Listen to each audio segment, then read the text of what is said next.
Shalom, everybody. It's Yom Taruah. We can't wait to shout, Maranatha!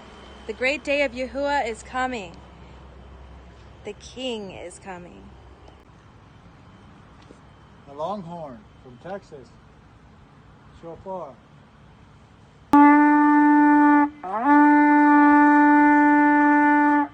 Yahuwah! Maranatha! The King is coming! Think about that, huh? The King is coming? I think he's wondering if you're going to make that noise again.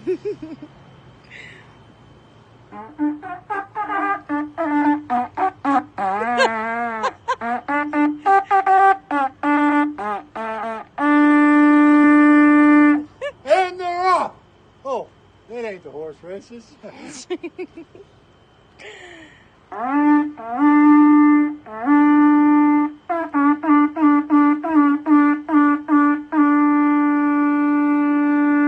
The neighbors probably think we're incredibly insane, if they hadn't already. Opened up. It's the only one out of all the buds on my rose bush. How beautiful. Praise Yahuwah. Good afternoon, everyone. This is Yom Taruah, the day of shouting. We blew our trumpet, our shofar, and we had a blessed and beautiful day so far. I hope and pray that you all have had the same day. Some of us may be on different pages, but we're awful close because everyone uses the moon for the 7th month. Again, we thank you for joining us. We're going to talk a little bit about the Lunar Sabbath, Yom Taruah, Kaparim, and Sukkot. So, and the phases of the moon. So anyway, Catherine? And I just wanted to say bear with us because we have little Joseph here, so you might hear a little 11-month-old baby in the background. He's playing in a little playpen, and excuse our mess because this is an old Sunday school building and we're turning it into my art studio. So we decided it'd be a nice day to be out here. We got the windows and the doors open, fresh air, sunshine, and we're excited. We don't have the sun shining in here. Well, but the lighting is good. yeah, there's some good lighting. Okay. All right, where would you like to start, Catherine? Well, we got asked recently to explain more how we count on our calendar. And we often hear from people all the time, can't you count to 7? Can't you count to 7? We very much can count to 7, and we do. Yeah, 1, 2, 3, 4, 5, 6, 7. But we'll show you how and hopefully clear up a lot of misunderstandings. So. Okay, and the crazy part is it doesn't say how to read the moon ordinances or the sun ordinances in Scripture. So basically what you have to do is go outside and watch the sun and the moon, you know, and see what they do. You mean Yahuwah wants us to actively participate? Yeah, I mean, you cannot know what day or month or year it is if you're sitting in the house. You can't do it. And in the city, sadly, there's a lot of light pollution. It Right. makes it really difficult for people. Right. Oh, And I the skyscrapers. I take that back. You can find anything, anywhere on the internet, but once that thing goes blink and you have no more internet, what day is it? You're going to have to figure out yourself. Or how about this? What about when you were in the wilderness for 40 years? When Moses and all the people were in the wilderness for 40 years? Oh, well, I don't know. We'll just pull out the Gregorian Didn't Pope calendar. Gregory exist back then? We'll just pull it out. It's got to be. I mean, it's continuous forever. So, I mean, Or that so many people have said, well, it's been kept perfectly since Adam and Eve. Right. You mean flawed man has never once made a mistake? Right. Never. Never. Even though they've changed the calendar like 680 times, Right. they've never made a mistake. Right. But the calendar, they've got it. They've got it right on the money. But anyway, so much for trash talking people, I'm sorry. Yeah. Because some people... We just hear it so much. And here's the other side of the coin too, is the beauty of a lunar solar calendar is that it'll never be off. Because the only one in charge of it is Yahuwah. It's his creation. It works exactly on his timing. And so if maybe you get a little bit behind and you're like, oh no, what day of the week it is, he's keeping perfect track. Right. We can always look and see where he's at and get back on track. And that's really all you got to do is look up and you know what day of the month it is, you know. But anyway, what Let's else? get started on Okay. what's next. Why don't you look up Psalms 81, verse 4, I think. Anyway, what I have found is, okay, you might have to do the Psalms 84, 81, verse 4. 81 verse 4.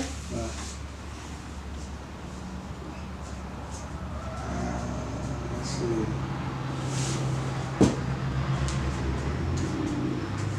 At the time of the new moon, 81 verse 3. Blow up the trumpet in the new moon in the time appointed on our solemn feast day. Okay. Now, this is a solemn feast day, or Moed, okay? And we blew the trumpet on our solemn Moed, and it's also supposed to be on new moons. But this is kind of like for the... Oh, you want me to read the whole thing? Yeah. Psalm 81, verse 1. Sing aloud unto Yahuwah, our strength. Make a joyful noise unto the Elohim of Jacob. Is that your joyful noise? Okay. Take a song and bring hither the timbrel, the present. You're going to do that every time. He's doing it on purpose. Yeah, you're so funny. Go ahead. Take a psalm and bring hither the timbrel, the pleasant harp with the psaltery. Blow up the trumpet in the new moon, in the time appointed on our solemn feast day. For this was a statute for Yasharal, and a law of the Elohim of Jacob. This he ordained in Jehoshaphat for a testimony when he went out through the land of Mitzrayim, where I heard a language that I understood not. That psalm there works with the Feast of Trumpets, making it up, and they call it the Feast of Trumpets, but it's basically the Feast of Shouting, or making a noise. Okay. I'm going to explain the calendar a little bit. My wife suggested I do it, but there's a million of them on the internet that you can check out. But day one is New Moon Day, and in Scripture you can find that and New Moon Day, especially in Ezekiel, is a day off, a day that nobody works, okay, and you don't buy or sell.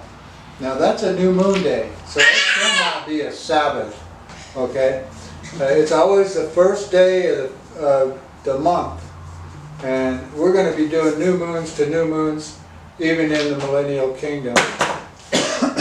Anyway, day one is the first day of the month. And then you got day two, and that's the first work day. We got a work day now. And 3, 4, 5, 6, 7. Okay? We've got 6 work days. Work, work, work, work, work. So we got New Moon Day, which was a day off. We got 6 work days, which is the 7th day here. And then on the 8th day is Shabat. Now, the moon is half right on the 7th day, which tells us the next day is Shabat. And it does the same thing. Now, on the 8th and the 15th and the 22nd, and the 29th, them are the dates that are in Scripture. you won't find another moed on the 15th anywhere. All the moeds start on the 15th day. Okay? Well, and the 15th day is always a Shabbat. Alright? So the 15th of unleavened bread is Feast of Unleavened Bread. It starts on the 15th. Sukkot, it starts on the 15th. Shabat, it starts on the 15th. So, in Scripture, the 15th is always a Shabbat. So, no matter what anybody says, Saturday is never line up on the 15th day of the month.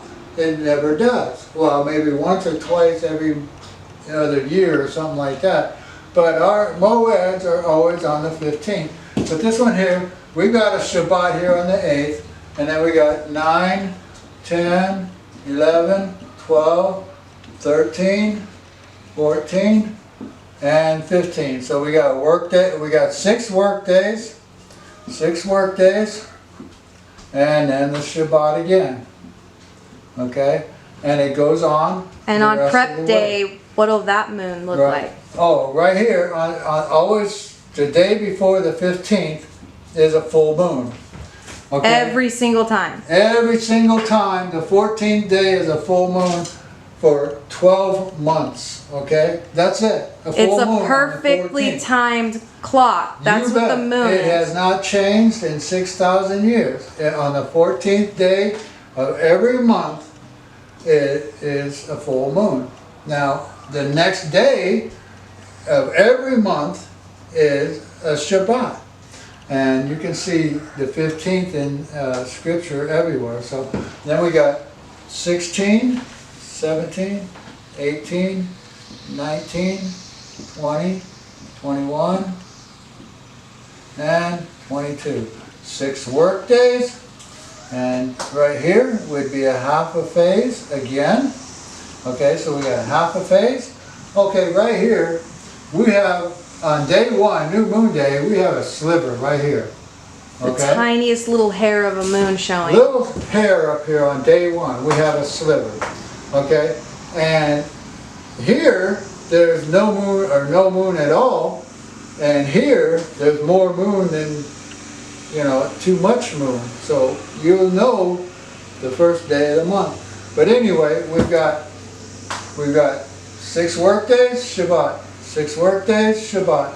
6 work days, Shabbat.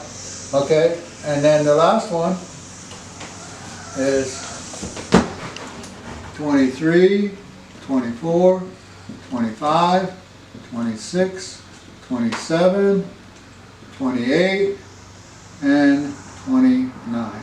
Now, you see the sliver up there on day 1. Half a moon, full moon, half a moon. Now on the 28th, okay, this is a work day. You got 6 work days. And on the 28th, in the morning, right before the sun comes up, you'll see a small sliver. And then the next day is Shabbat. Okay? But on Shabbat, there'll be no moon. Okay? It'll be conjunction. Okay? And then the next day would be day 1 all over again. Alright? So the next with another sliver facing the other direction. Right. Now, the reason this is so important is the moon is only shining for 28 days. That's 4 weeks, exactly 7 days. Okay? 4 weeks, exactly. Okay? That's a month. That's what the Scripture calls a month. All right. Do you know where the Scripture is that says that the new moon day is not a work day? It's in Ezekiel. I didn't have it. I didn't pull it up, and that's why. Well, for anyone wondering, it does say there's not supposed to be work. No servile work on the new moon day. Right. And I'll have to ask my friend, because she was the one that pointed this other one out to me. The proof is there was one day where the people were complaining they wanted to go back to the markets. They wanted to do commerce and buy and sell. and they were calling the new moon day a Sabbath. They actually called it like, they were like, basically angered probably because it was a 3-day work week, I mean a weekend, 3-day weekend, you know, like a double new moon day and a Sabbath day in a row, and they wanted to go and make money, so they wanted to break the new moon and the Sabbath, and money was basically more important to them than keeping the calendar. Okay, I've got some dates up here. Can you see the dates, Catherine? Mm-hmm. Or Ali Shiva? That's okay. Anyway, 2013 and 2017, there was no blood red moons, okay? There was 0 blood red moons, okay? So we can, there is nothing there and nothing there. Now, in 2017, we had the sign of Revelations, right? The Revelation 12 sign on The September Revelation 12 sign. 23rd. Now, on 2014, on Passover and Sukkot, we had a blood red moon, an eclipse. Because those are always going to fall on the full moon, right? The Right. 15th. Right, an eclipse in 2014. Do those both start on the 15th of the month? Well, actually, it was on the 14th. Oh, so and prep day. 14th, right. Right And before, then it starts okay. the Sukkot, and then it starts unleavened bread. Now that's what happened in 2014. In 2015, we had a solar eclipse on the first day of the year. Okay? On the first day of Abib, we had a solar eclipse on 2015. Then we had a blood red moon on Passover and on Sukkot. Okay? Okay, so we had, here's a blood red moon on Passover and Sukkot, blood red moon on Passover and Sukkot, but this one here, we had a solar eclipse on the first day of the year. Now, the crazy part is we had a solar eclipse on the Feast of Trumpets here. Okay, a Yaum Taruah. Taruah. Okay, so we have 4 signs in 2015. 2 solar eclipses, one on the first day of the year and the second on the Yaum Taruah. And we have 2 blood red moons on Sukkot and Yaum Taruah. Or on Sukkot. 2 Passover and Sukkot, we had blood red moon. 2016,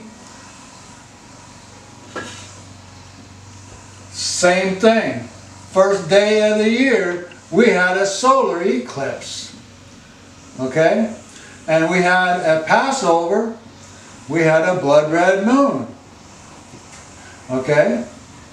And here we had a solar eclipse again on the Feast of Trumpets. And here we had a blood red moon on Sukkot. Okay? Now, you notice that this is what I see. 2014 was, hey, look up, something's happening. You know, these eclipses are on my moed, my feast days, on my chags, the chag of unleavened bread and the chag of Sukkot. And so he got our attention. All of a sudden, 2015, and boom, boom, boom, boom, 4 in a row on his moed. That's scary, okay? 2016, boom, boom, boom, boom, 4 in a row. That's scary. He's saying something's happening here. Mm-hmm. And then 2015, no eclipses. You mean 2017? 2017, no eclipses. 2013, there was no eclipses. 2014, only eclipses on Passover and Sukkot, the preparation days before unleavened bread and Sukkot. 2015, solar, lunar, solar, lunar, and then 2016, solar, lunar, solar, lunar.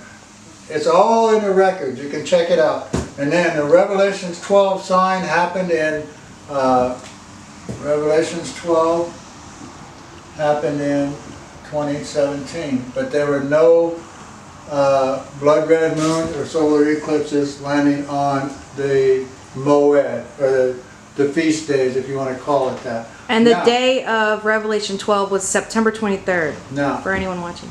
You know that Jubilees count by 7, okay? I believe this was one of the Jubilee Shemitah years, 2015, 2016. So the next Jubilee year would be 20, 22, 20, 23. Now, that would be 7 years from 15 and 16. Now, from my understanding, you have 49 years and then the Jubilee. This, I believe, was 42 right here. This would be 49 right here. And 2024 would be 2024, quite possibly the Jubilee. Now, I don't know for sure, but I do know 2015 and 2016, 2017 was 14, 15, 16, and 17 was marked by Yahuwah, and there was no other way anyone could do that. The only way that would happen is on the lunar solar calendar. It's not going to happen. It's not going to happen on the Gregorian calendar. Now, the crazy part is, all right, I'm going to just run through this real quick. Whenever I saw the sliver, that was the new moon day, and it's over. So the next day was a work day. And this worked on all 3 of these years, okay? Now, if I did it, if I saw the sliver over here, and then the next day I did my new moon day, none of them eclipses would have worked. Because I tried them all, okay? I said, that doesn't work. The eclipses don't fall on the right days. It falls a day behind, okay? Now, World's Last Chance does the conjunction, the dawn after the conjunction, okay? Now, that does work 8 months out of the year, okay? But there are days, and it just depends on when this conjunction happens. If it happens at 5 a.m. in the morning, okay, there's going to be a 2-day new moon. Okay, if it happens at 12, midnight, and then it comes, and then the whole day, it usually takes like 16 hours before you can actually sight the new moon. So depending on what time that conjunction happens, depends on whether you have a second moon day and then new moon day, or just one. And I think a lot of people get hung up on that because they're wanting some little calendar they can put on their wall and they don't have to think about it. But it's an interactive calendar. You got to go outside and keep checking. Actually, you can get a calendar because you have to just see what time the moon conjunction happens. What time was the sun and the moon meet together, okay? And then you can actually get a calendar set up. And we do have the chart that shows what time the conjunction happens every month. All right, so we could actually do that, but the beauty of it is without computers and internet, right? How would you? And so now that's why we're teaching people you can do this by looking outside. And I believe in scripture it's calling us to be watchers. We're supposed to be looking for signs and for seasons, and that's in Genesis 1:14. It tells us those are in the Shemayim, in the heavens.